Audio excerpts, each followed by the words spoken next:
launching Menembus Batas. Menembus Batas salah satu platform dan wadah untuk para teman-teman kita penyandang disabilitas dalam memperoleh segala informasi yang mereka butuhkan dari segi bisnis, UMKM, keterampilan, pendidikan, mental illness, segala macam. Dan di situ juga ada forum yang memudahkan mereka dalam berinteraksi satu sama lain, juga berinteraksi dengan para pendamping disabilitas. Jadi wadah ini sudah sangat convenient dan juga sangat mudah sebagai jalan di mana para disabilitas memperoleh segala informasi. Misalnya ada satu case, beberapa tahun belakangan mereka kesulitan dalam memperoleh pekerjaan. Padahal di peraturan pemerintah sekitar BUMN mungkin 3% penyandang disabilitas untuk bekerja. Tapi ada saja dari mereka yang kesulitan dalam memperoleh pekerjaan maupun dalam memperoleh informasi. Jadi para perusahaan yang ingin mencari tenaga kerja disabilitas, memberikan pengumuman ke masyarakat, itu tidak sampai ke mereka.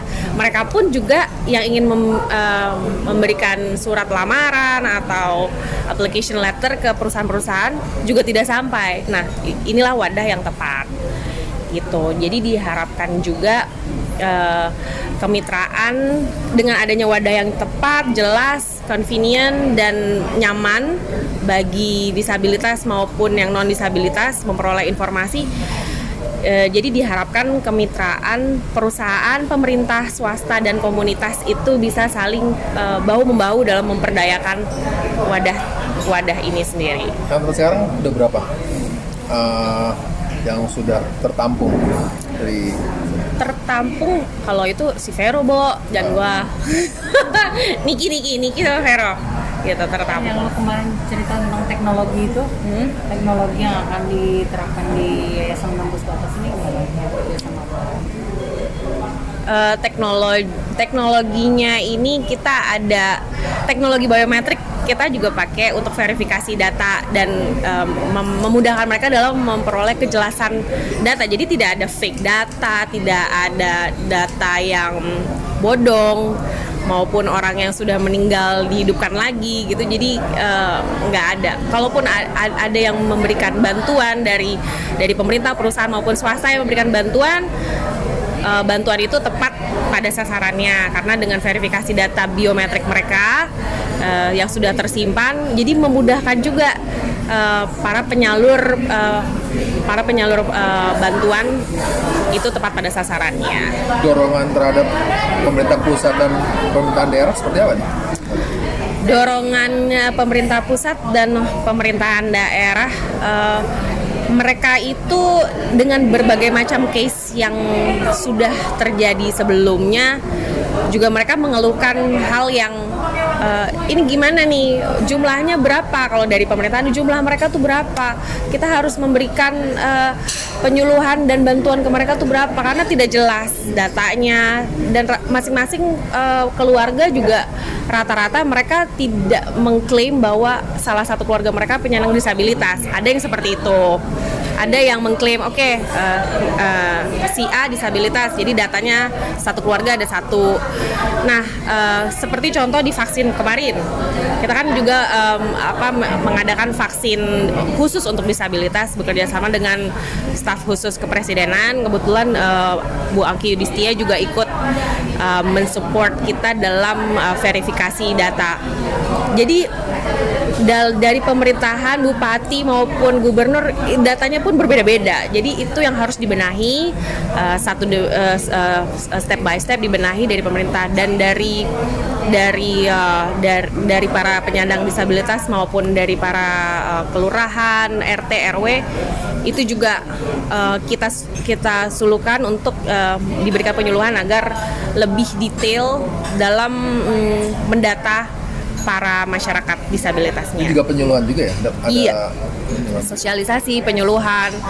Jadi intinya kan biar gampang aja seperti orang normal. Orang normal aja sekarang susah, tapi sesusah-susahnya orang normal lebih rumit lagi orang disabilitas. Jadi ya kita lebih concern ke sini karena kita support program pemerintah juga, dan kebetulan kemarin juga Bapak Presiden laporan di G20-nya juga bagus sekali, dan kenapa enggak?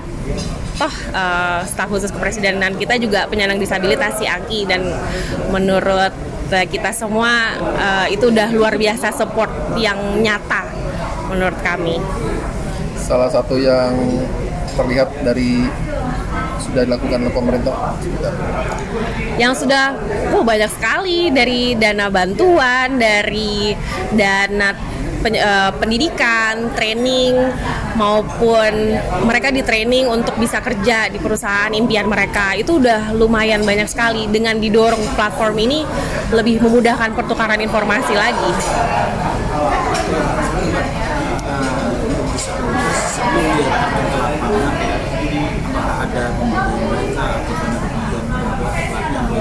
Sorry?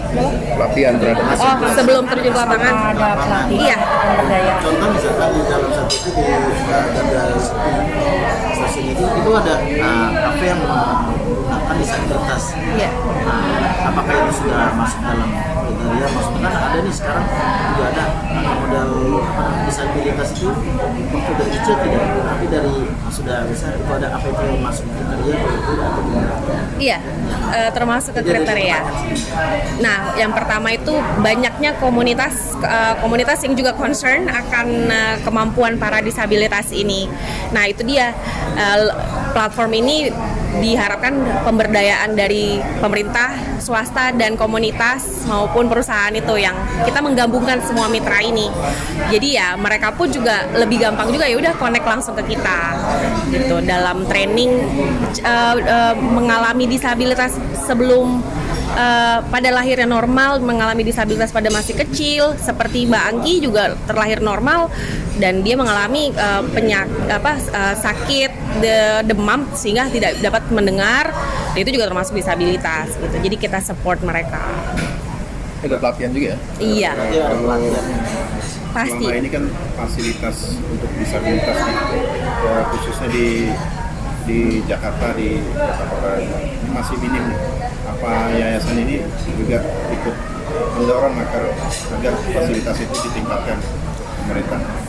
Memang masih minim. Jadi yayasan ini juga mengumpulkan khususnya ketua kita si Mbak Niki ini juga dia sudah banyak sekali koneksinya di berbagai macam komunitas yang terdaftar resmi.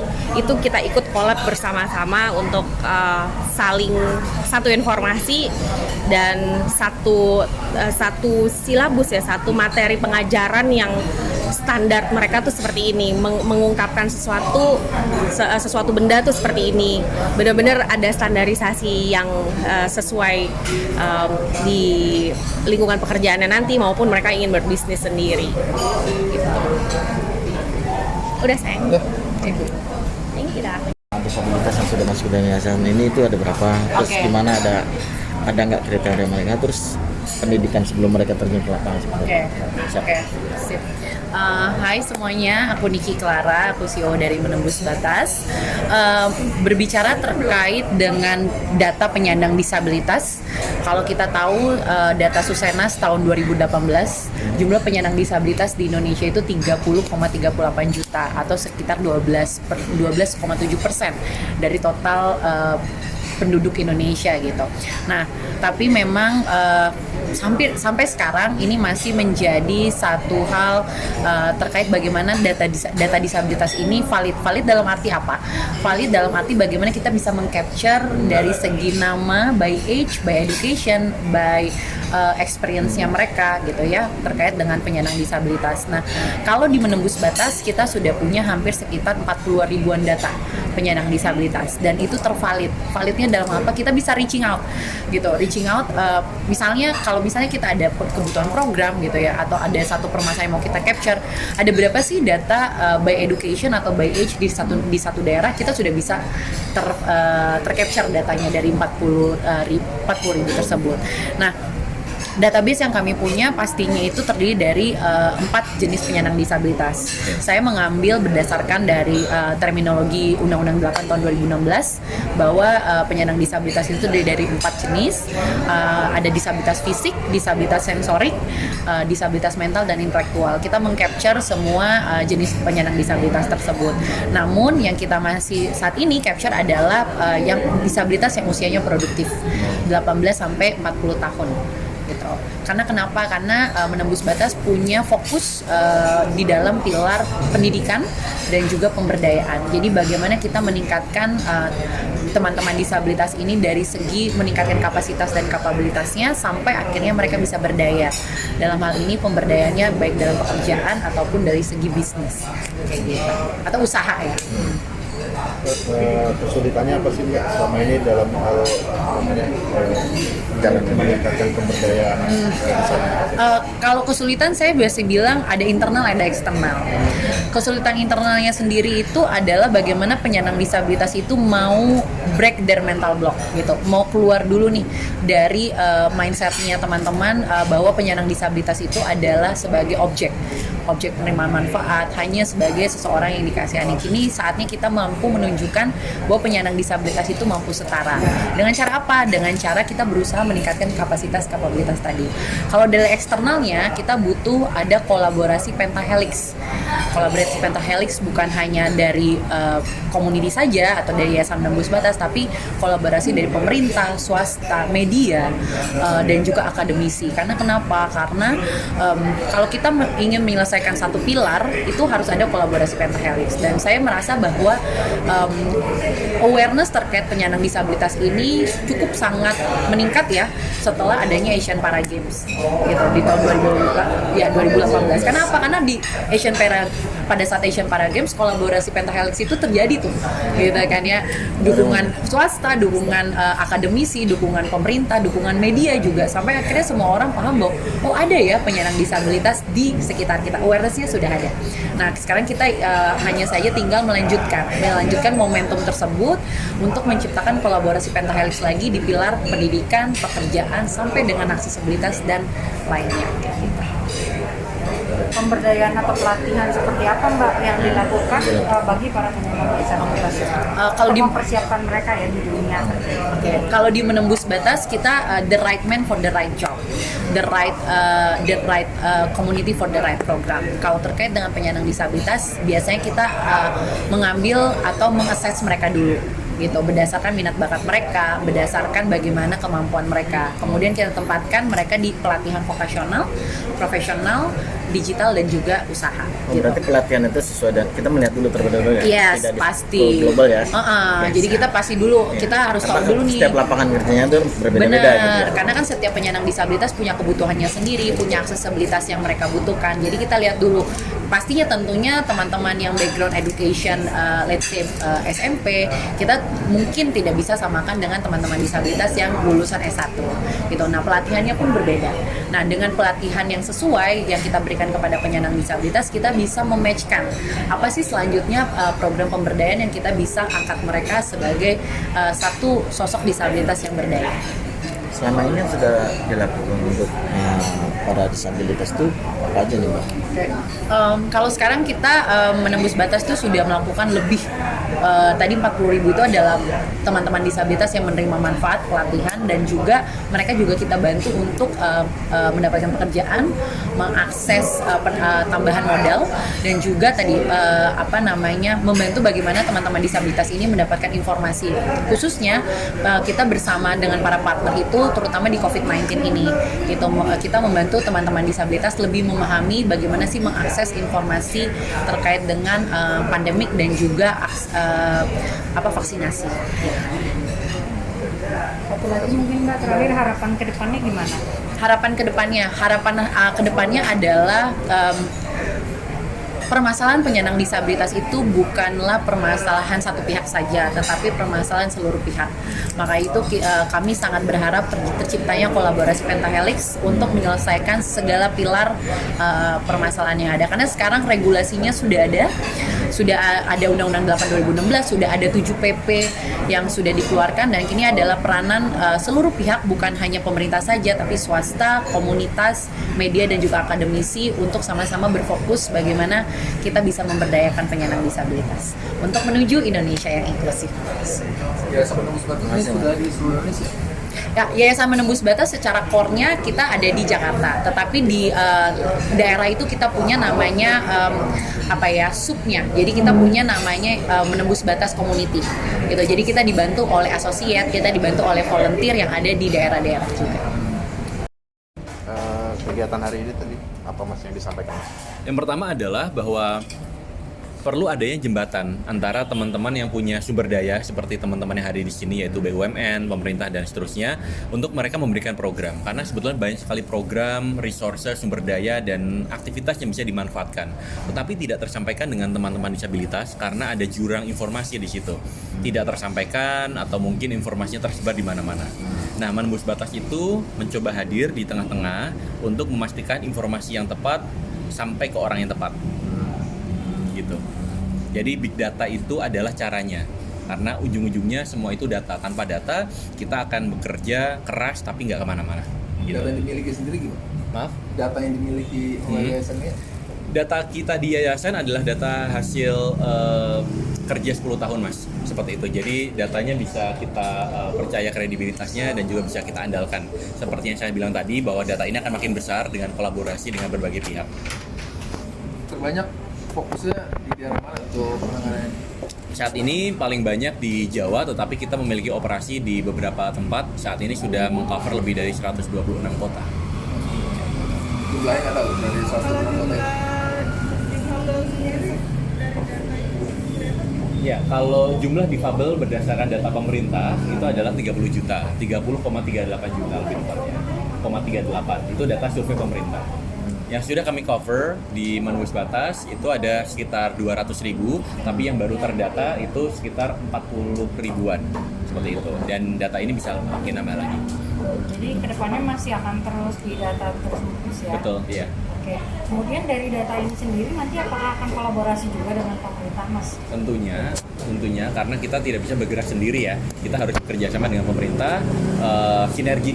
Kita punya apa, pemerintah punya apa, kita kerjasamakan. Yang penting adalah kita bisa mempermudah hidup teman-teman disabilitas.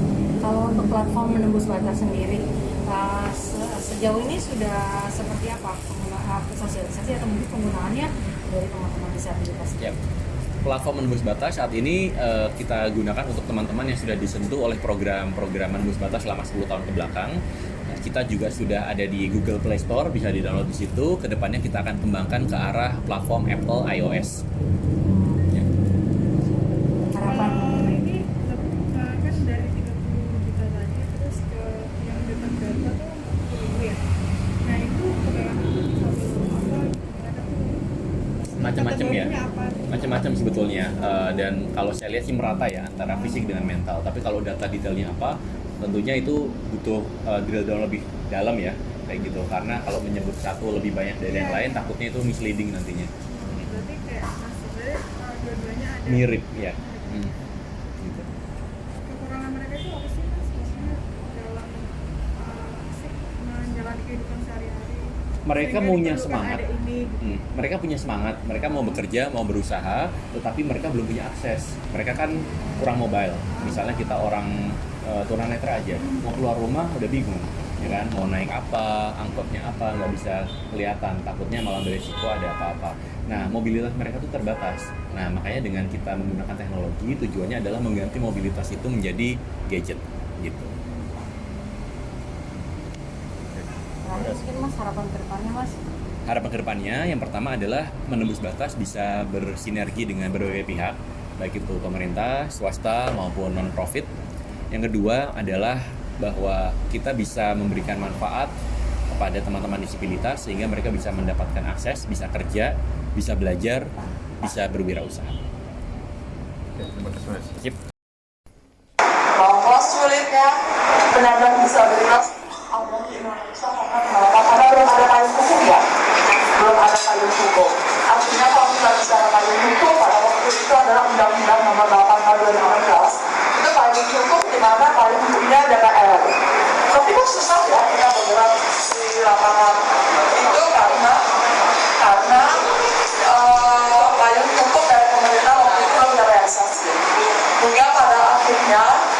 2019 ketika saya ditarik dari staf khusus presiden, Bapak Presiden itu bertanya apa yang bisa negara lakukan untuk penyandang disabilitas, karena jumlah penyandang disabilitas itu tinggi banget. Saya disampaikan Bapak Presiden bahwa yang negara pertama lakukan itu adalah kebijakan hukumnya harus segera direalisasikan. Jadi Undang-Undang Nomor 8 Tahun 2016 itu payung hukum yang sudah ditandatangani oleh Bapak Presiden adalah sebanyak 7 peraturan pemerintah dan 2 peraturan presiden. Nah, artinya sepanjang 1 tahun 2019-2020 Bapak Presiden menghubungkan peraturan-peraturan itu. Dan apa saja sih peraturan-peraturan ini? Itu aspek semuanya itu tentang pendidikan, kesehatan, infrastruktur, transportasi, tenaga kerja, pengadilan, komunikasi, dan lain sebagainya. Jadi ini isu multisektoral. Arahan Bapak Presiden Joko Widodo pada Hari Disabilitas Internasional tanggal 3 Desember 2020 kemarin adalah memastikan bahwa implementasi dari berbagai payung hukum yang telah disahkan dalam rangka pemenuhan hak penyandang disabilitas semua kebijakan harus dapat terlaksana dengan baik, dieksekusi dengan cepat dan dirasakan manfaatnya oleh penyandang disabilitas. Kalau kita bicara tentang jumlah penyandang disabilitas, beberapa minggu yang lalu Bappenas dengan Kementerian Sosial sudah berdiskusi bahwa jumlah penyandang disabilitas berdasarkan BPS di Susenas dari 2018 sampai 2020 ada penurunan. Artinya penurunan jumlah ini untuk absolutnya itu ada dari 2018 jumlah penyandang disabilitas itu 31 juta jiwa. Penurunannya jumlah absolut penyandang disabilitas 2020 adalah 28 juta jiwa. Artinya tetap tinggi secara signifikan. Itu tetap tinggi, sekali. Dan paling banyak terkonsentrasi itu memang di Pulau Jawa. Tapi kan penyandang disabilitas seluruh nasional nih. Ya artinya pahamnya sebagai fokus di Pulau Jawa aja. Di banyak pulau itu juga banyak penyandang disabilitas. Dan mungkin menurut kita menganggap penyandang disabilitas itu adalah kelompok minoriti. Padahal negara maju berkembang menuju maju, disabilitas adalah priority. Apapun program-programnya itu adalah priority. Makanya Bapak Presiden itu selalu bilang no one left is behind. Tidak ada satupun yang boleh tertinggal. Setiap program pemerintah sekarang ini diinklusifkan masuk dalam program disabilitas dan ekosistemnya. Artinya apa? Support sistemnya, keluarga, ibu, bapak, saudara itu termasuk ekosistem. Gitu. Ya. Lalu ibu bapak, penyandang disabilitas ini itu ada beragam jenisnya. Penyandang disabilitas sensorik, motorik, intelektual, terus mental, dan ganda. Jadi kalau kita menganggap penyandang disabilitas kalau logo-logonya hanya pakai kursi roda, itu kan logo. Padahal penyandang disabilitas itu banyak banget, gitu kan? Artinya apa? Ini adalah isu sektoral yang dimana menjadi kolektif bersama, tanggung jawab kolektif bersama. Nah, hal pertama apa sih yang menjadi concern Bapak Presiden untuk dituntaskan? Ini adalah tentang pendataan. Pendataan ini cukup kompleks lah ya. Kalau kita bicara peraturan pemerintah nomor 70 tahun 2019 tentang rencana hidup penyandang disabilitas, itu ada 7 aspek. Aspek pertama adalah pendataan. Nah, di mana perwujudan pendataan yang inklusif ini untuk adapun pemerintah pusat dan lembaga serta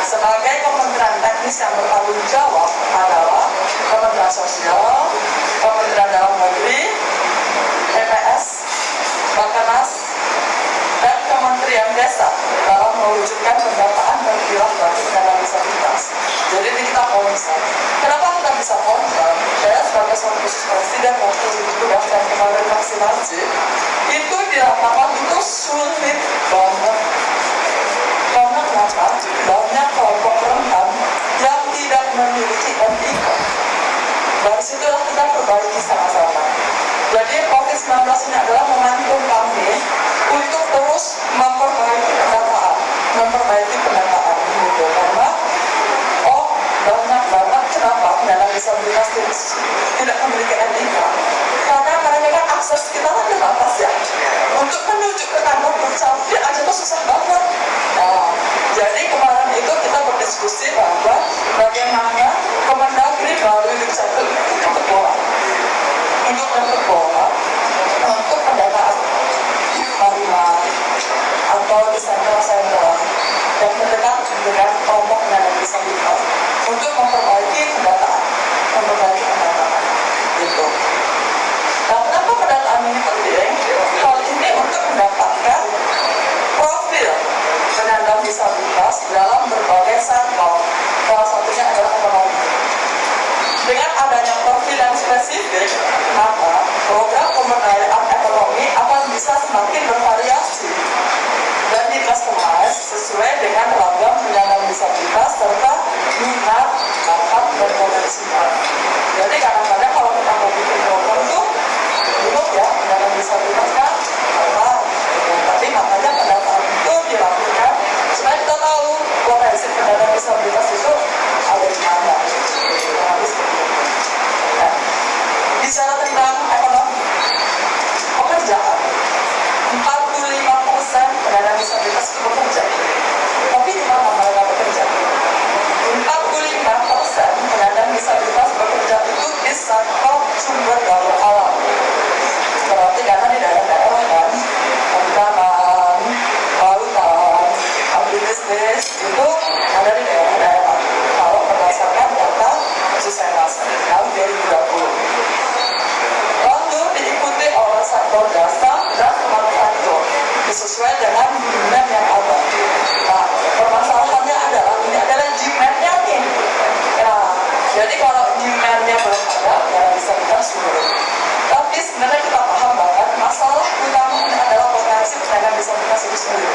Makanya ini adalah isu multisektoral, kolektif tanggung jawab bersama. Karena nggak mungkin juga pemerintah ini semuanya bekerja sendirian. Jadi pemerintah perlu banget yang namanya perpanjangan tangan untuk beberapa sektoral untuk bisa mensukseskan pendataan. Jadi kita bicara tentang ekonomi inklusif. Manfaat sekarang di era COVID-19 pandemi semuanya digital. Literasi digital penyandang disabilitas itu minim banget. Karena kenapa? Karena sebelum digital aja udah susah, apalagi penuh digital. Maka karena kita transisi menuju digital, inilah tantangannya. Tapi yang pasti, manfaat dari ekonomi digital, Internet of Things, dan Big Data harus dirasakan oleh semua masyarakat Indonesia, termasuk teman-teman disabilitas jadi jangan ada yang ketinggalan apapun sektor programnya. Maka dari itu saya sangat mengapresiasi hari ini atas inisiasi dari Yayasan Menembus Batas dan juga Pemerintah terkait dan juga ibu bapak hadir semua di sini untuk yuk kita mensukseskan Big Data di pendataannya. Karena kalau kita bicara tentang LPJM ke depan, nah pendataan ini tuh dimulai dari hal-hal dari desa, kabupaten, provinsi, dan seluruh Indonesia ini luas. Gitu. Jadi mudah-mudahan dengan inisiasi yang dari Yayasan Menembus Batas ini dan bersama ibu bapak sekalian ini dapat dirasakan manfaatnya secara keberlanjutan demi kemandirian dan kesejahteraan penyandang disabilitas. Kuncinya adalah pada kesempatan mampu melihat potensi penyandang disabilitas dan tentunya ekosistem yang mumpuni di Indonesia. Gitu. Baiklah Ibu Bapak, sekian terima kasih. Wassalamualaikum warahmatullahi wabarakatuh. Saya kembalikan kepada Ibu Akika. selanjutnya.